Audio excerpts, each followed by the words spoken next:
오늘 저희가 의결한 서울구치소의 현장 검증을 다녀왔습니다. 현장 검증 과정에서 여러 가지 의혹들이 또다시 불거지고 있습니다.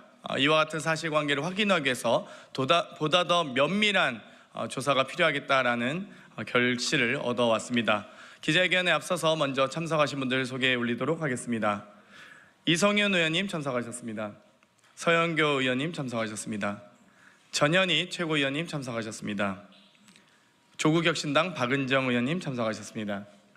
김용민 원내수석님 참석하셨습니다. 이건태 위원님 참석하셨습니다. 그럼 바로 기자회견 시작하도록 하겠습니다.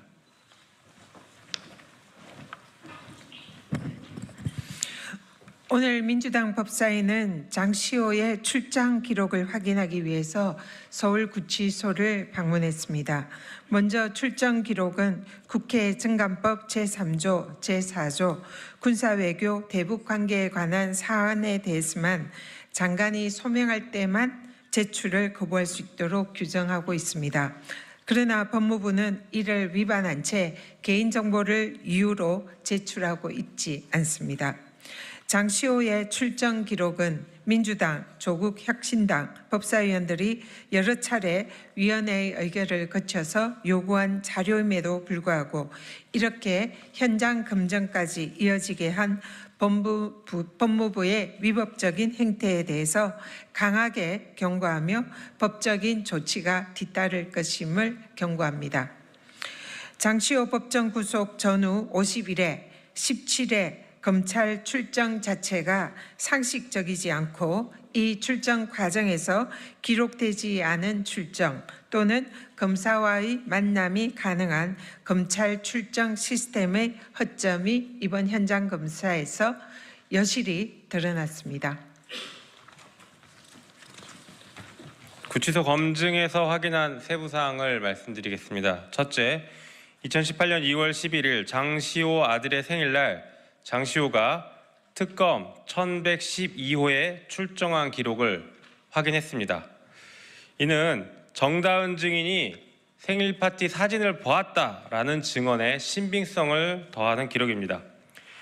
김영철 검사는 이때는 이미 대검으로 자리를 옮긴 후라며 변명을 하고 있으나 어느 누구도 생일 파티의 장소가 김영철 검사실이라고 한 적이 없었습니다. 이제 특검 1112호가 누구의 사무실인지 확인해야 할 것입니다.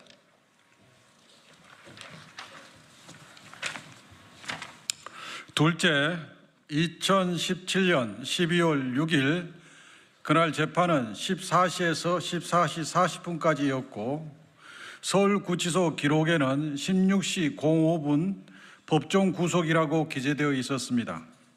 16시 05분 법정 구속이란 기재 내용에 정확한 의미가 불명확합니다.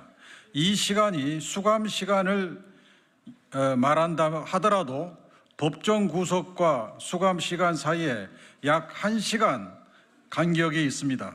이 시간 동안 김영철 검사가 장시호를 중앙지방검찰청에 불러서 위로하고 위증을 교사했을 개연성은 매우 높다고 생각합니다.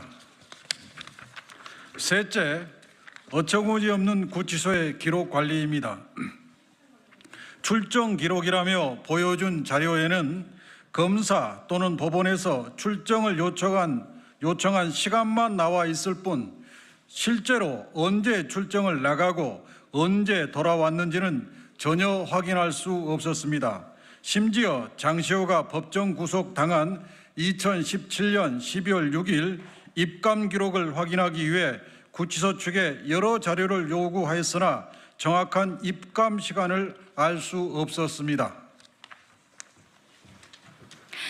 넷째, 장시호의 1심이 끝나고 항소심 진행 중에도 특검과 서울중앙지검에 하루가 멀다 하고 출정을 시켰습니다. 특검에 13회, 중앙지검에 3회 출정을 나갔습니다. 이미 기소한 순간 수사가 끝났음에도 피고인을 불러 수사한다는 것은 있을 수 없는 일이며 있어서도 안 되는 일일 것입니다. 쓸데없이 이미 1심 선고가 난 장시호를 수차례 특검과 중앙지검에 부른 이유를 검찰이 밝혀야 할 것입니다. 이를 밝히지 못하는 것은 장시호에게 황제 수감 특혜를 준 것으로밖에 볼 수 없고, 이는 명백하게 직권을 남용한 것으로 탄핵 사유에 해당한다고 보여집니다.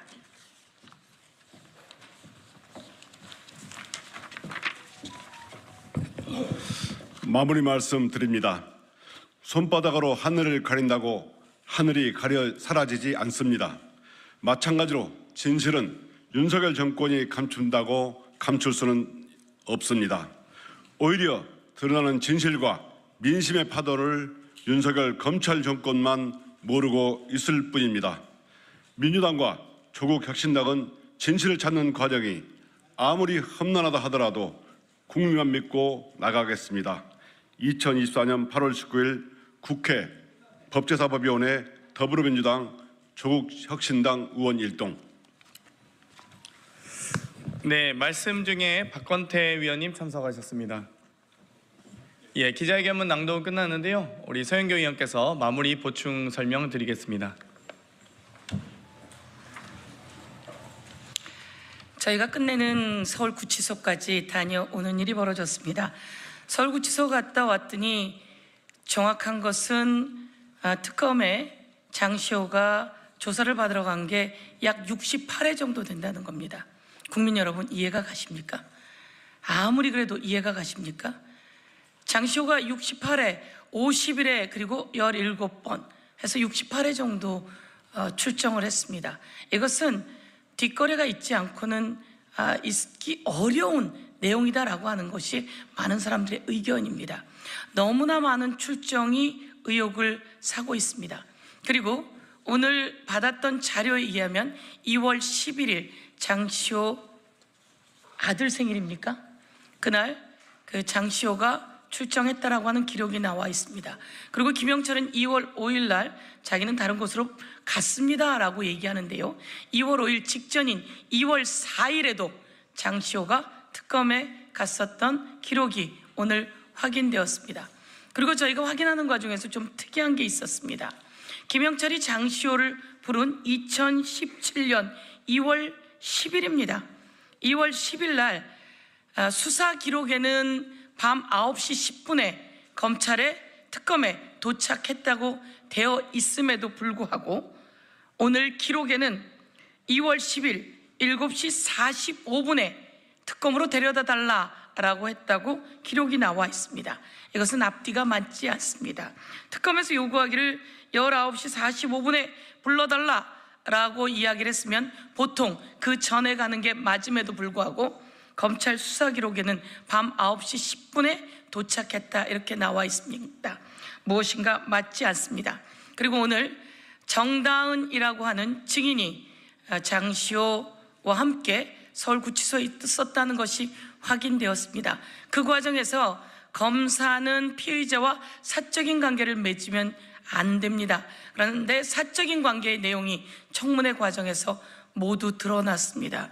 이에 대해서 아무도 반박하지 못하고 있습니다.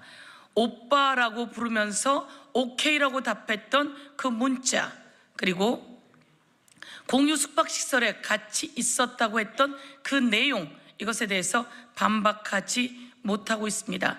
정다은 증인은 그날 숙박시설을 예약한 예약 기록과 그리고 장시호로부터 돈을 주고받은 거래 내역까지 있다고 했습니다. 그럼에도 불구하고 국민의힘이 김영철을 두둔하고 있는 것은 아닌지 참으로 안타까운 일입니다. 김영철은 잘못한 게 있으면 국회에서 이를 다 따져 잘못에 대해서 처벌하게 하는 것이 국회가 해야 될 임무라고 말씀드리겠습니다. 이상입니다.